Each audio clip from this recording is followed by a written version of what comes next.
Assalamualaikum warahmatullahi wabarakatuh. Dalam setiap lembaga, setiap organisasi pasti akan mencantumkan visi dan misi dari kegiatan, dari kiprah, dan dari gerakan mereka. Semua visi dan misinya, termasuk juga negara. Nah, ada visi dan misi masing-masing. Kalau negara, visinya jelas untuk mewujudkan negara yang adil makmur, masyarakat yang sejahtera. Nah, ini visinya.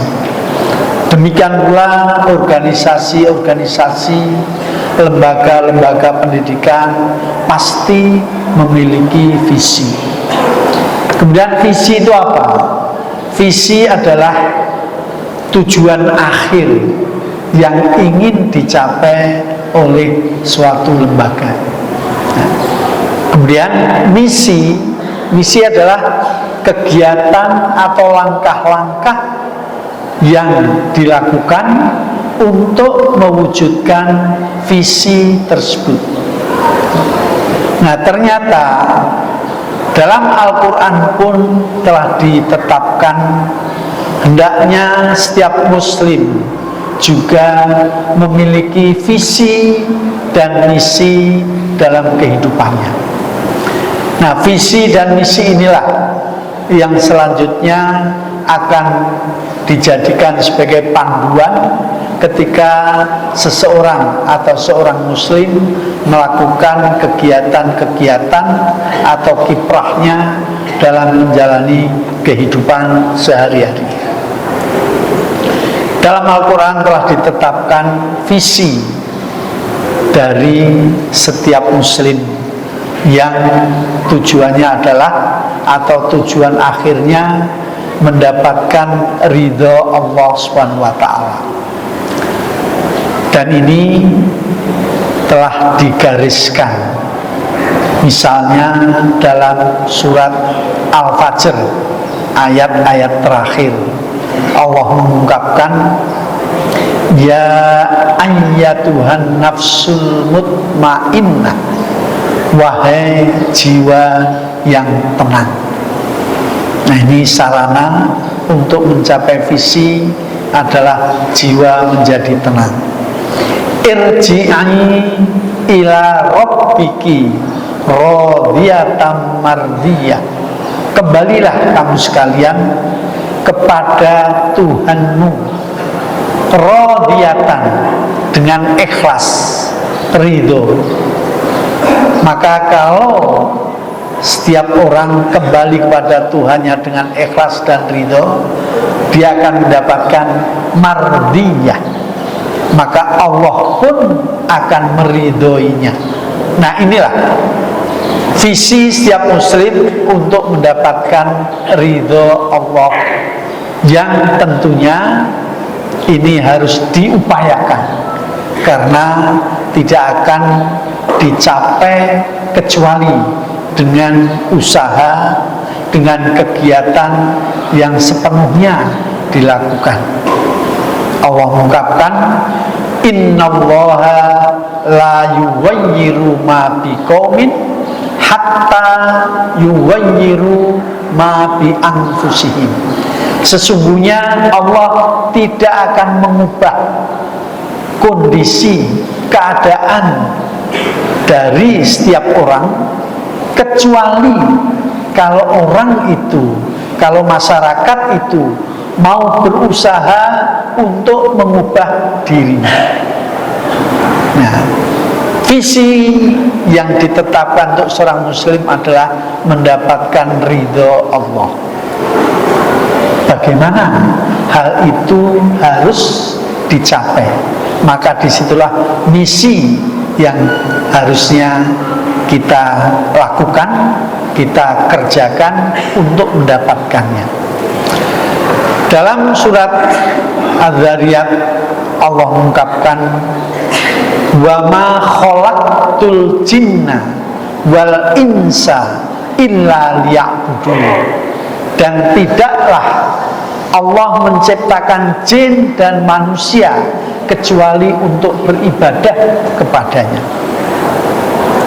Dari sini kemudian dapat ditarik kesimpulan bahwa misi, bahwa langkah yang mesti dilakukan untuk mendapatkan ridha Allah adalah dengan memantapkan bahwa apa yang dilakukan adalah untuk tujuan ibadah, dan ibadah yang dibenarkan adalah apabila ibadah itu lillahi ta'ala. Allah mengisyaratkan, misalnya ketika seseorang sholat, maka sholat itu ada kalanya diungkapkan dengan niat, ada pula yang mengungkapkannya hanya dalam hati tanpa ucapan. Tapi jelas akhir dari niat tadi diungkapkan dengan kata lillahi ta'ala. Sholat ini dilakukan untuk mendapatkan ridho Allah. Demikian pula bila seseorang bersedekah, Allah mengingatkan dalam surat Al-Insan ayat 9, innama nut'imukum liwajhillah la nuridu minkum jazaan wala syukur. Sesungguhnya kami memberikan bantuan, menolong dengan mengulurkan tangan, memberikan makanan, semua itu liwajhillah, hanya untuk mendapatkan ridho Allah. Bahkan dilanjutkan, la nuridu minkum jazaan wala syukuro. Kami dengan membantu tadi tidak mengharapkan balasan dan tidak pula mengharapkan ucapan terima kasih, karena yang kami inginkan liwajhillah, untuk mendapat ridho Allah. Demikian pula ketika para ulama mengajarkan bagaimana niat saat berpuasa. Puasa 2 bulan lagi akan tiba, maka niat yang sering dipimpin oleh imam tarwih adalah nawaitu sauma ghadin an adai fardhis syahri ramadhana hadis sanati, diakhiri lillahi ta'ala. Demikian pula bila kita puasa sunnah, misalnya hari Senin, nawaitu sauma liyaumil isnin ittiba'an li sunnati Rasulillah sallallahu alaihi wasallam lillahi ta'ala, lillahi ta'ala. Demikian pula tuntunan yang ditetapkan ketika seseorang melaksanakan ibadah haji. Dalam surat Al-Baqarah ayat 179 Allah mengingatkan, wa atimul hajja wal umrata lillah, dan sempurnakanlah ibadah hajimu dan ibadah umrohmu hanya lillahi ta'ala. Inilah misi kita untuk melakukan segala hal demi mendapatkan ridho Allah, sehingga visi untuk mendapat ridho Allah dan berakhir dengan kehidupan yang husnul khotimah akan dapat diraih.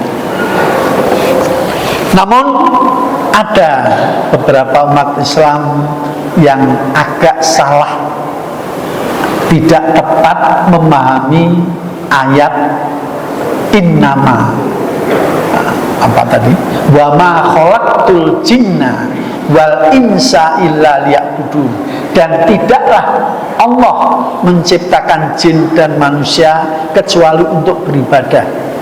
Dia berpendapat hanya ibadah seperti sholat, seperti zakat, sedekah, ibadah haji, atau puasa Ramadan. Hanya itu yang tujuannya lillah dan terkandung dalam ayat. Ternyata ini keliru.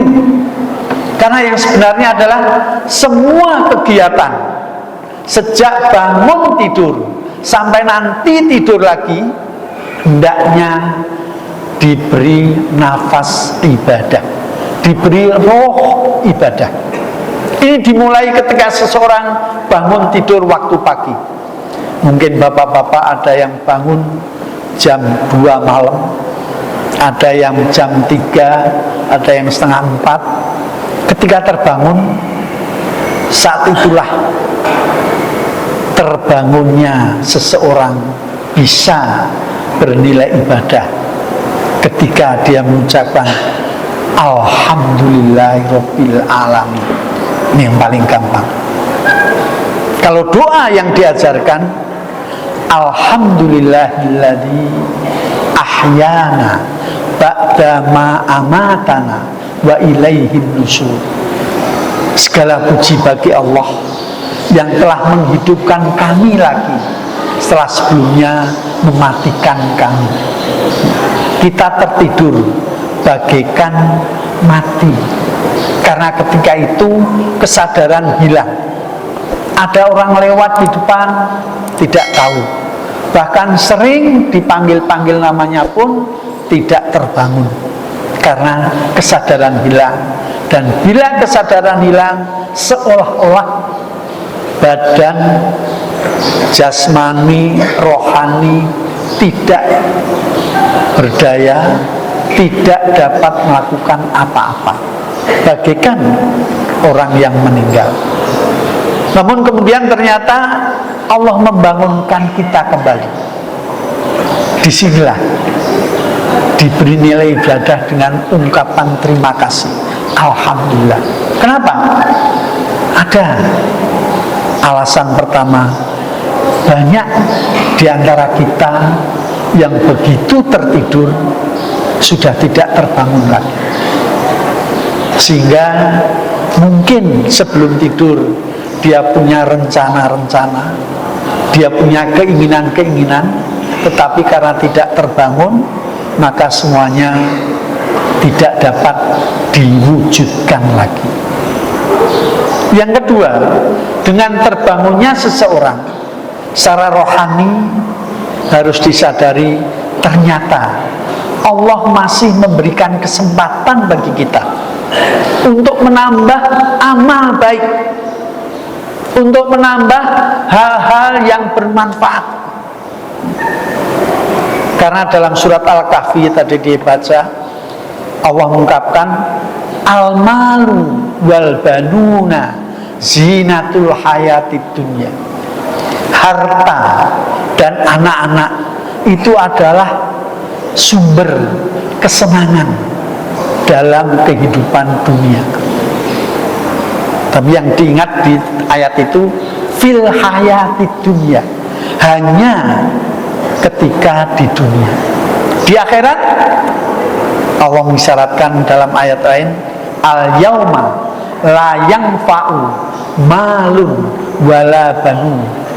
Pada hari akhirat nanti harta dan anak-anak sudah tidak ada harganya lagi, tidak akan bermanfaat lagi. Kemudian apa yang bermanfaat? Dalam surat Al-Kahfi dilanjutkan wal baqiyatus sholihat. Semua amal baik, semua amal ibadah, inilah khairun inda rabbika thawaban, yang akan tetap bermanfaat baik ketika di dunia maupun kelak di akhirat. Dan itu bisa diwujudkan bukan hanya dengan sholat, bukan hanya dengan sedekah, tapi bisa juga dengan segala hal-hal yang baik, yang bermanfaat. Karena itu semua yang kita lakukan mestinya bernilai ibadah. Dan itulah misi seorang muslim yang kafah. Bangun tidur, pasti yang pertama dilakukan pergi ke kamar kecil. Di situ ada tuntunan syariat, hendaknya sebelum masuk kamar kecil diawali dengan doa memohon perlindungan. Allahumma inni a'udzubika minal khubusi wal khaba'is. Ya Allah, aku berlindung kepadamu dari segala kotoran dan penyakit. Kenapa? Ketika masuk kamar kecil fungsinya untuk membuang kotoran. Dan kotoran pasti ada penyakit-penyakitnya. Wah, kamar kecil saya bangun bagus, lantainya keramik, dindingnya juga selalu dibersihkan, diberi pengharum, jadi tidak mungkin kotor. Salah. Apapun keadaannya itu tetap tempat membuang kotoran. Sehingga dari sinilah kita perlu memohon perlindungan dari Allah. Bila masuk dengan ucapan permohonan perlindungan, maka perginya ke kamar kecil sudah bernilai ibadah. Sehingga apa yang kita lakukan bernilai ibadah. Bapak-bapak akan pergi, ada yang ke kantor, ada yang ke toko, ada yang ke pasar, ada yang ke ladang.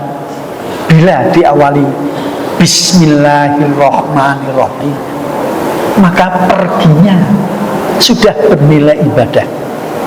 Dengan ucapan Bismillahirrahmanirrahim, paling tidak akan tertanam bahwa kegiatan ini saya lakukan atas nama Allah.